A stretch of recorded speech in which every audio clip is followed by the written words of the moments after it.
everyone, a warm welcome to all of you to yet another power-packed series of icons behind brands, marketing today and tomorrow, where we are going to talk about the core of marketing, branding and advertising with some of the preeminent figures in the industry. And I'm privileged to announce the presence of our today's guest, who is exceeding over 16 years of experience in delivering great results in high-profile categories like steel and real estate. He is amongst the top 50 influential marketing professional of 2018 and 19. It's entirely a pleasure of ours to have you on board in Icons Behind Brand. I welcome Mr. Amit Shethia, who is the head of marketing in Syska Group. A warm welcome to you, Amit. Thank you so much, Devlina, for such a lovely introduction. It's my honor and privilege to connect with you and share some of the wonderful insights and my journey so far. And I hope that this becomes like a gradually learning experience for both of us and for everybody who's going to be ultimately going to watch this entire episode. We are so glad to have you here, Amit. So, Amit, with over 16 years of experience in the industry, how your journey been and what are the changes and challenges been so far over the period of time? So I think let me go back to my MBA days, I would say, because like a typical MBA graduate, like everybody, at least at that point in time, that's 2002, 2004 actually. Everybody wanted to just join FMCG companies, what do you want to do? I want to go and join an FMCG company, irrespective of whether it is marketing, finance or whatever. So I think, I even belong to the same mindset initially myself as well, that, okay, I will be doing my MBA program, I'll be joining an FMCG company, and perceptually, I'm going to complete the entire cycle of a good career, that was the time, that we were into. But being a mechanical engineer myself, I was placed in a iron and steel manufacturing company. Okay. So I joined them and I was handling the B2B marketing, department for them as a management trainee back then, which I did for 2 years actually. But then I realized that, ultimately steel is a steel is a steel. That consumer angle was missing because I was talking to B2B audiences, right? And I think that's where I decided that, that's not something that I'm, happy doing basically, right? So I thought of actually going out and do something else. It was around, I think, 2005, 2006, when, there was this whole inherent need of having a formal marketing department within real estate category, because that point in time, marketing was not really independent department, within the real estate category. So I think that was a golden opportunity for me to join that category and learn again the basics of marketing from those beautiful brands that I was a part of, whether they were private labels or corporate brands, and and take it up from there, right from the basic marketing deliverables to the advanced ones, rather your AR and PR technological parts, or in fact selling homes for the first time in the country. That was like the high point. Nobody imagined that you can sell homes online, like the way you shop from Amazon and Flipkarts of the world.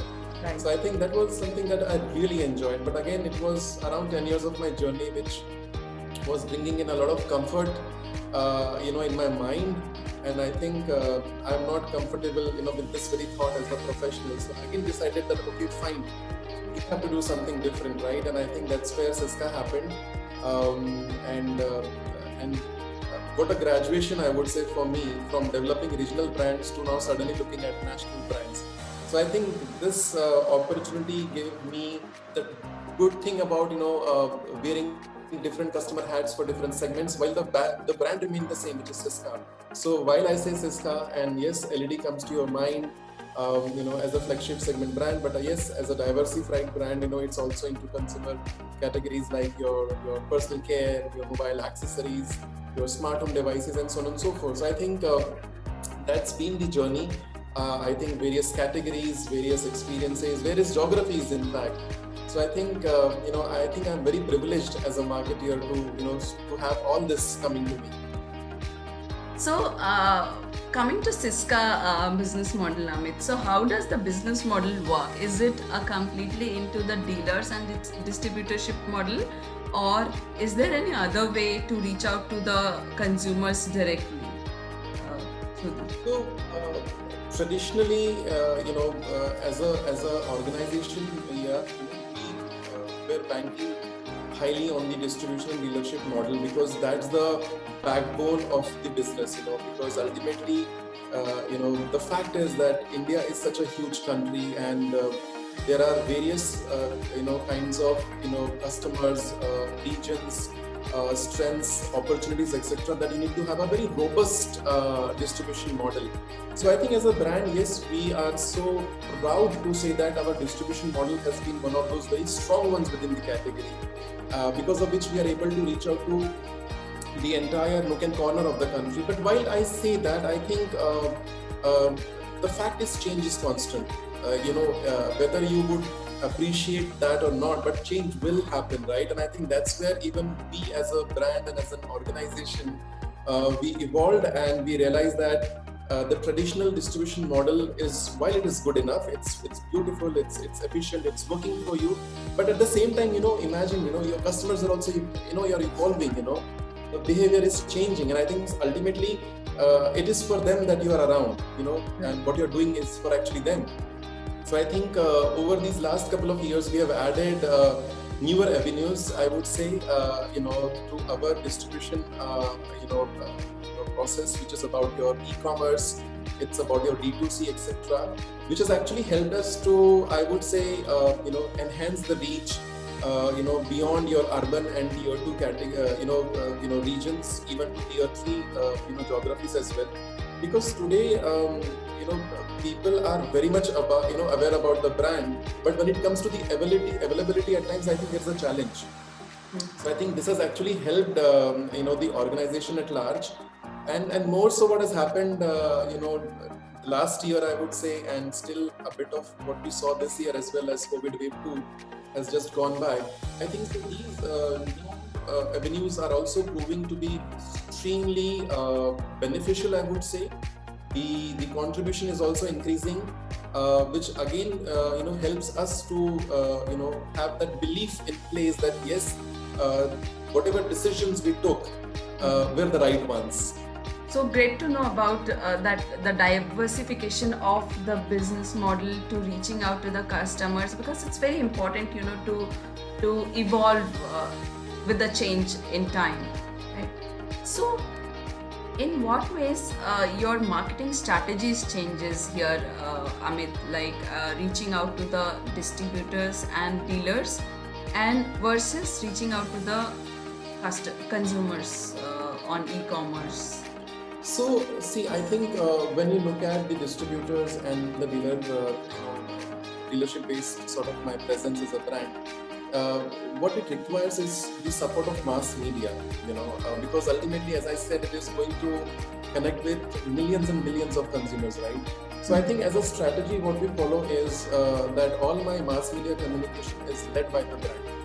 Now, when I say it is led by the brand, what it means is, when you go, say example, and switch on your television, right, and look at as to what I'm trying to tell you, you will find that as a brand example, I'm talking about, you can save energy and you can save money, because that's the brand which is coming and telling you the benefit of the products that, you can use.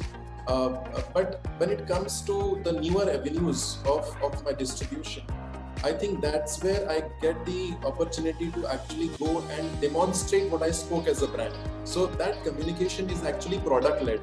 So if I have spoken about in the mass media, see, because there's a lot of limitation, right? I cannot change my mass media content because it is costly. Right. The cost is very high, the production cost is very high. And I think as Indians, I think we are very rigid, I guess, it takes a lot of time to, change the behavior, change the habit. Imagine it took almost 4 to 5 years for us to actually engrave in the head that, guys, listen, we can save money, you can save energy as well. Yes. So I think that means my mass media communication catering to the distributors and dealerships, right, remain constant.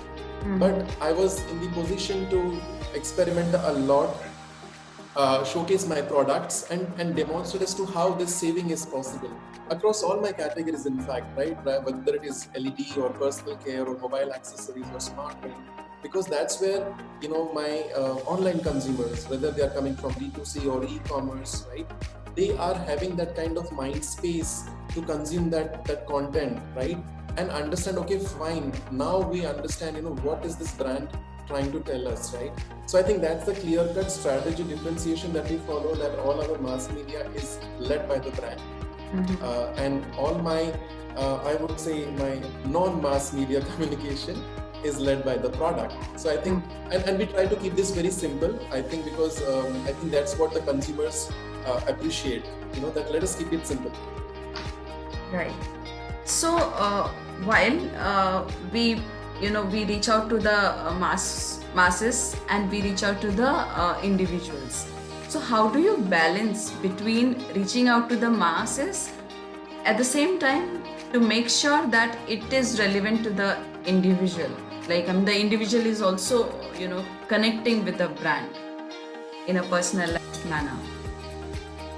I think that's where the responsibility increases, because we all believe that this is a mass media content and that's a personalized content and it has to be different. Yes, at the very outer surface it might come across a situation like this, but imagine ultimately your mass media is made up of individuals only. If you look at the larger picture, ultimately mass media is nothing but collection of individuals, right? So I think as a brand it is very, very imperative to understand that whatever you are communicating or messaging needs to strike that chord with that individual. Now if it is an individual, it becomes a personalized messaging, and if it is about those millions and millions of those personalized messaging, it becomes mass media. So I think that's where my point is, that keep it simple. I'm repeating that because we tend to make things at times difficult or complex just because we want to prove a point. So I think that's where we refrain and we take a step back and say, okay, fine, how do we go ahead with this? Because see, it's not a category which is organically going to engage you. So today, if you're talking about LED products, very seldom you will remember what all brands you are actually using at your own place and what all watts you have. Right? So example, if I'm asking you, Debrina, like how many brands you're using in terms of LED product and what all wattages it brings to you, tell me right now the answer if you are able to.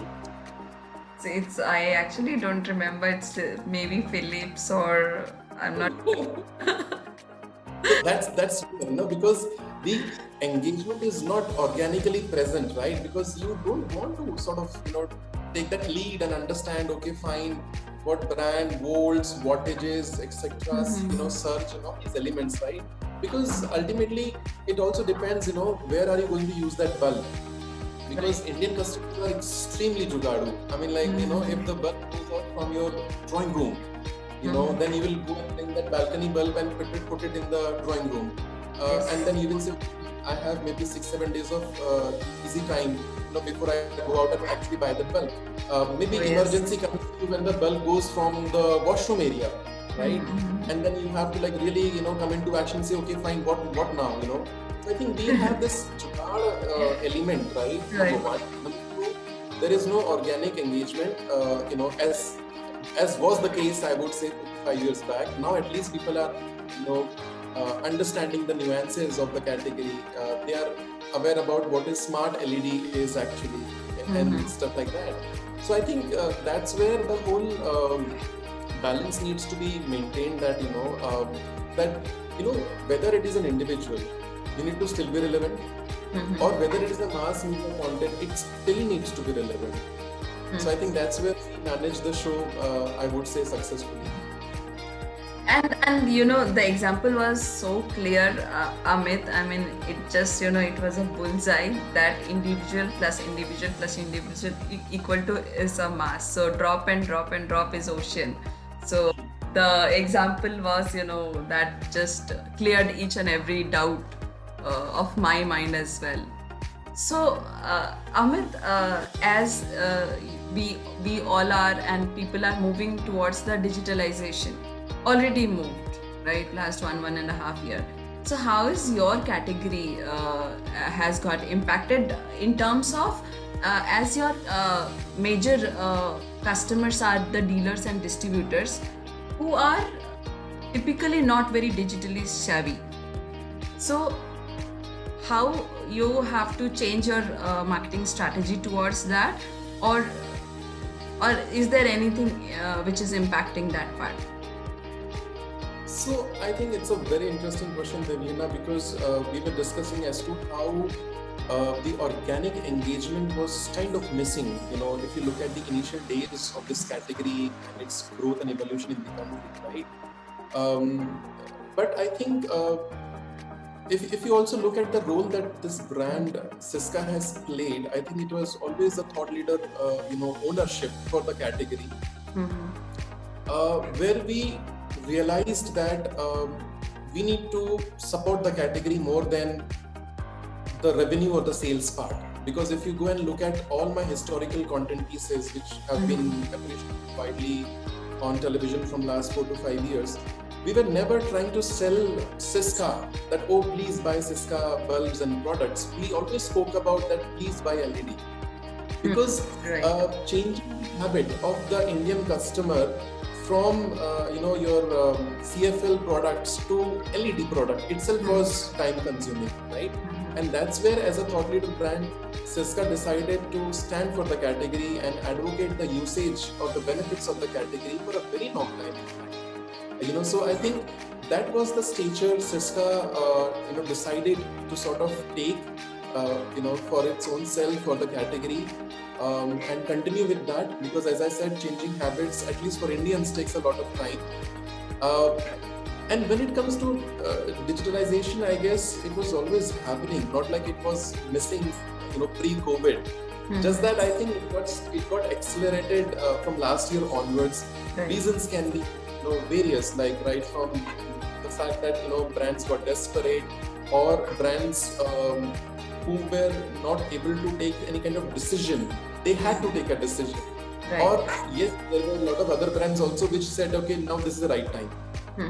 So I think that way even we were ahead of the curve, I would say, because for me, digitalization begins the moment my products are IoTized, because now you are looking at a category or at a product, I would say, which is completely IoTized, and you can handle that product with the help of your app, help of your voice assistants actually. Okay. And say example, a bulb which can give you 16 million colors. Now, who imagined that a small bulb can bring in so much of magic to your living space, and that too at a such a comfort level that you are sitting and controlling the bulb, right? So I think even that accelerated the whole digitalization process, even at our end also. Because of which we are able to understand our customers better, what they are using, what all features they are using, for how long they are using, and this translates into upscale and cross-sell opportunities. It also translates into a data now far more bucketized, and with that we can also ensure that whatever message is going on to them is far more relevant, right? And I think the organic engagement which was missing, which I spoke about at length some minutes back, that kind of started coming in, because people were able to look at that bulb as not as a bulb, but as a device which completely transforms their regular living room into a space which brings in a lot of style, lot of comfort, etc. And which was kind of infectious, I would say, and I think that's where I see a lot of even youngsters now going ahead for such kind of conversations. They are very well aware about what these products are, and I think that's a sign of a whole new beginning, not only for us as a brand, but I think for everybody in the category of LED lighting solutions. Now, when it comes to your distributors, basically the offline model that you spoke about, see, today, yes, it brings the major part of the revenue for the brand. That's the fact, basically. But look at the other side also. Today, when you want to buy a bulb, just a regular bulb, right? You will go to a nearby electrical shop or a hardware shop, right? That's where Yes. the moment of truth happens for you as a brand. Mm-hmm. Now, these are very avenues which are actually supported by these distributors and dealers, right? Mm-hmm. And the regular bulbs, which basically is a bigger part of the consumption. Now, when you want to graduate from those regular bulbs to say smart bulbs, now you will go to those say air-conditioned showrooms, the big ones, right? Where you can go and pamper yourself that, oh, I'm going to a fancy place to buy a smart bulb. That's one. Or you can go online and browse various options available to you, etc. And in fact, buy them also. I think that's where that small difference comes, that depending upon the product that you want to buy, you decide, okay, where exactly I want to go. So as we spoke about that, the marketing strategies. So in the last 1 year, what strategies have worked for this brand? Oh, I think it was phenomenal, I would say, because I think, see, while definitely COVID has impacted everybody in so many wrong ways. I think so much of things have happened across the globe. But I think I still take this as an opportunity to challenge myself and ensure that there is something much more relevant that comes out, for the stakeholders, I guess, because that's an opportunity for you to test what you have been doing, to challenge the status quo and try new things, right? Even like my dad, who was never, of the opinion that, I need to pay online somebody, right? He was asking me that, can you help me with Google Pay? I want to use Google Pay. So my point is, these are the small reflections of what the society is going through. And are you able to sort of, aid the customer with what they are asking you for? I think that's a big thing, right? So everything changed over a period of time, as I said. And so we have also, taken a lot of initiatives, I would say, last year to ensure that, we sail through the turbulence, I would say, right? Because I think even at an economic level, I would say a lot of things were going down south, and it was a challenge as to how do you remain, alive and kicking. Right. So I think we did a lot of initiatives, interesting ones, like right from, I remember, we optimized our distribution channel. We spoke a lot about distribution channel today. So in fact, we optimized our distribution channels, and what I mean with that is, so I remember government declared grooming appliances as semi-essentials, and with that the window opened for us to go and place the products across all the physical stores, which was not there before, And when we did that, people like you and me, who were actually having many VCs and online meetings, etc., they were looking still presentable because all the salons and parlors were shut that time. Yes. So we were able to optimize the distribution channel. I remember in marketing, a lot of content strategy was being spoken about, because okay, you may go buy the product, but what do you do with it, or how do you use it the right way? I think a lot of people don't know. Like even example, a lot of guys, they buy trimmer, but how do you use that for your own specific requirement is a challenge. Right. You don't know that. So I think a lot of content was dished out from the brand towards these consumers who were under lockdown as to how they can use the product, right? As an example, I remember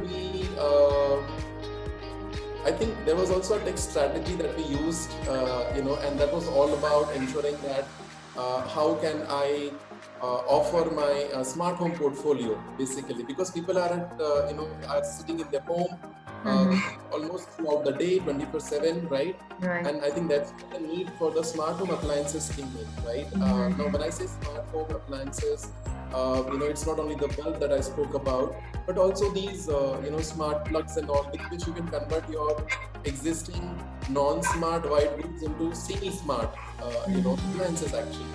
So I think a lot of that also happened.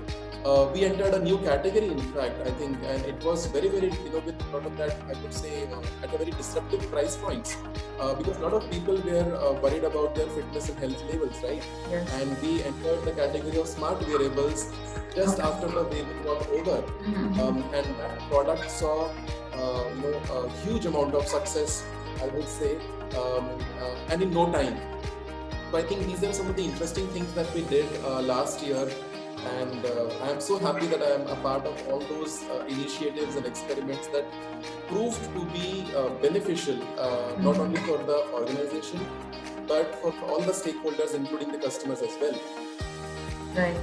And marketing is all about coping up with the change, understanding the change, and responding well to the change. And COVID has given us an opportunity to really experiment with this kind of change, which we have never seen, and we didn't know what to do after that.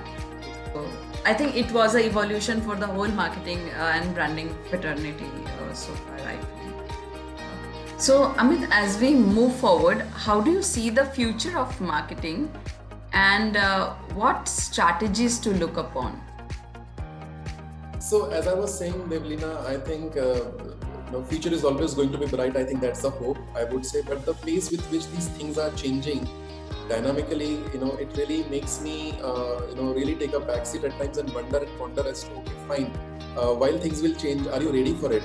Because customers are changing with such a, speed light, but still, I think, the way I look at the department, the function, I think, I can clearly see role of, say, example, Uber personalization going to new heights, because we've already seen personalization happening for the last couple of years. But I think going ahead, we will be looking at Uber personalization elements. Role of AI is definitely going to come in big way. That's one. I guess, the growth of wearable technology is also something I'm able to see now, which is very, very obvious, happening around us. So I think this will also redefine a lot of things that we are doing right now. And last but not the least, I guess the growth of audio and voice search is also going to play a crucial role. So I think depending upon, in which category you are, or what kind of possibilities you think you can create for the brand. Yes, I think these elements are going to, mix with each other beautifully and create that compelling experience, for the customers in the future time. Super. So yeah, that's what the mix of what exactly your customers are doing and where they are spending more time. You need to mix up your marketing strategies towards that, and definitely mix of technology and AI, and that is the most important thing here. So Amit, in what ways your relationship with your agency partners, which are your creative and media buying and planning agency partners, has changed of late? And what are the 3 must-have qualities an agency should have? Yeah, I think the first thing we need to do, I guess, and I hope that these agency people should be happy about that, if I say so now, is the fact that we need to stop calling them agency. Because the moment you call them agency, it becomes like, okay, fine, I am like maybe, your distant girlfriend, or that, the other woman. I think that's not what I'm looking at. It's a relationship as a couple, wherein you need to bring in more respect for them. So I don't personally refer to them as agency. They are my business partners. Now, the moment I shift my perspective, from like an agency to a business partner, it brings in a lot of responsibility. Now, whether they are my creative partners or whether they are my media partners or otherwise as well, they need to like really understand my business. At times I have seen in my last, so many years of journey, that maybe the creative communication is awesome, but it's not really cutting the right slice with the consumer, because maybe they don't understand my business thoroughly. They might understand, not like they won't, but the way they are supposed to take this up is kind of missing maybe. So I think we need to empower them include them in our conversations. So example, we get these updates and mandates from the top management that, guys, listen, this is the target for this year, these are the kind of we're going to bring in this year, etc., etc. And then there are these monthly and quarterly reviews that we also go through internally, right? I think it's very important to take everybody, our agencies, through the same process, because I think they also need to be aligned with the ultimate goals that we are looking at. And it's not only revenue per se. I think the moment you say revenue, it becomes very transactional. Yes. It's about that bigger ownership that we are supposed to take together. So that's where I ensure that the conversation is from both the sides. That's important. They need to understand the business thoroughly. That's also important. Yes. Personally, I appreciate agility, because I might have an awesome idea, but if I take 10 minutes of time to deliver that awesome idea, the train has gone, it has left the station. So what will you do then? Because customers are also changing with such a fast pace that agility needs to be there, right? And I think last but not the least, I think the ability to look at the larger picture, because we tend to get micro, subconsciously, and I think that's where we lose out on the opportunity to look at the larger picture. So I think you need to pan out a bit, look at as to what the entire ecosystem is looking like. And you need to also be in the position to gauge that, okay, if you do this now, what will happen after a couple of days or couple of months down the line as its impact. So I think these are some of the things that I really look at, in my business partners, I would say, not agency. Amazing, Amit. I mean, the moment you are changing the perspective and immediately, the whole conversation is changing in your mind and the other person's mind, also the other partner's mind as well, and that is how the whole game changes. Instead of having a transactional relationship that this is you, this is me, and this is your company, this is my company, instead of that, if we are working together towards a certain goal, then I think it's like it's certain that we are going to get an aligned result. True. The example was perfect. Yeah. And with that, we are moving to a very interesting section of the episode, which is rapid fire round, and which is, I personally enjoy this particular section a lot. You need to answer in one word or as minimum as possible. I will try. Yes. What is leadership for you? Ability to create more leaders. What is a book that you are planning to read? The Passion Economy by Adam. Okay. Who has been your greatest influence? My mom. She has taught me time management and project management, and trust me, she has been at the front line from day one of our upbringing. Time is important. Every task that you do is like a project. Amazing. I mean, if you have learned that thing in your home, and this is such a basic thing, but a very vital thing for life. True. So what's the best thing that has happened to you this year? I'm alive. My family is safe and alive. We have sailed through safely from COVID wave 2. इससे अच्छा क्या हो सकता है? Yes. True. And yeah, these are the basic thing which we should not forget about, to be grateful all the time that we are alive after the wave 2. Yeah. When are you most inspired? When I challenge the status quo. Wow. What's the best compliment you have ever received? So it's a bit weird, I think, and which I agree, maybe it's not so very common, but I take it to my heart personally, that, people have told me that, I have kept the child within me alive and kicking. Wow. That's, I have read many times that if the child is alive and if you are happy and enthusiastic all the time, that means, you can do wonders, so let the child be alive in you and be ever young all the time. Correct. And that's how the creativity comes to you. My next question is, what does means to you? Honestly, it's a very underrated and but unique currency, which can make 2 plus 2 22. Very tricky, but a relevant answer, Amit. I guess.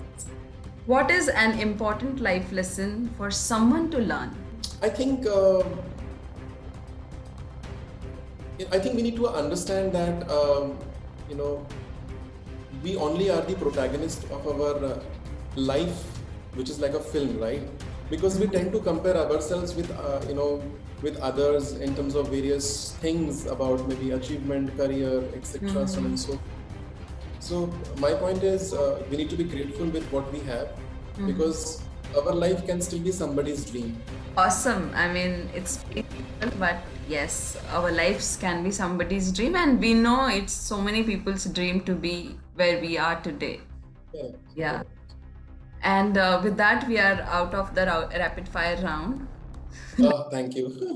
What is your message to the aspiring marketers, brand managers, business owners, startup owners? So these are the community where they have excellent product and services, but marketing is the biggest challenge. So what is your message towards them? So I will be very, very honest, Divina, because this is a very sensitive aspect of marketing, and more so in India. I think first of all, irrespective of whoever you are, right? From you spoke about your SMEs, your students, and lot many other communities who are going to listen to this. My answer is that customer precedes a marketer. You need to wear a customer hat and then take a call, because what happens, because you're working for a brand, or maybe you own a brand, there is a high possibility that you are going to be biased towards what you're creating as a marketing program. So irrespective of whoever you are, I think you need to wear that customer hat and recheck or recheck as to whether it is going to be relevant or not for somebody who's actually going to use your product or service. That's one.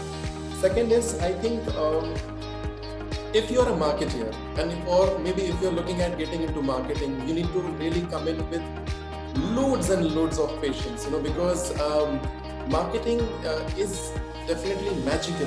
But for that magic to happen, you need to really give in that bit of hygiene time. I have been into some situations in my career, at times wherein people just came to me and said, okay, fine, ye kal hona chahiye. Yeah, in fact, ye kal hona tha. My point is, Yes. if it takes 9 months for a baby to get delivered, it will take 9 months. You just can't have 2 years and say, okay, fine, now the baby will have, maybe it will be coming out in 4.5 months. That's not the reality. Awesome. And I think, and if you're a business owner or a brand owner, my humble request is, that don't, place your marketing and sales against each other. I think this is a very deep-rooted problem that I see here, that, marketing is always opposed with sales. Now, if there is something wrong that happens with sales, marketing people are blamed. Or if this is not happening in the company, marketing people will blame the sales people. So it's like a fight that always happens. My point is, if you're really honest about your objectives that you really want to achieve, ensure that both sales and marketing are aligned as best buddies rather than competitors. I think these are some of the things that I have experienced across my career, personally, and I do believe in that. I think marketing can do wonders, but just that it needs a bit of time, a lot of patience, a lot of support rather, right? And as I said, the ultimate is the customer hat. Awesome lines, Amit. As you said, that marketing is a process, and process takes time.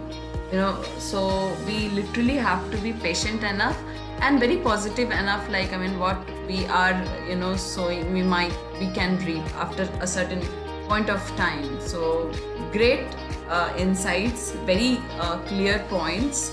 and I'm sure our viewers will get a lot of key insights from this particular episode. And for me, I have got a lot of key insights from this particular episode, and it was wonderful having you here. Thank you so much, Devlina, once again. I thoroughly enjoyed this entire session. And as I said, I think, I truly believe in the power of conversation. So more the conversations, more the experiences, more insights, more awareness, and more networking, more people coming together, and more the possibility of like-minded people coming together. So I think I really wish you tons of luck, a great initiative by you and the team, and I hope to see you soon. Again, thank you so much. Yes, Amit, and it means a lot because the agenda of creating this particular platform is to engage the community in such a way so that they get actual value from from the industry leader who are experiencing the right problems and addressing the right way. So this is the agenda, and thank you so much for your wishes.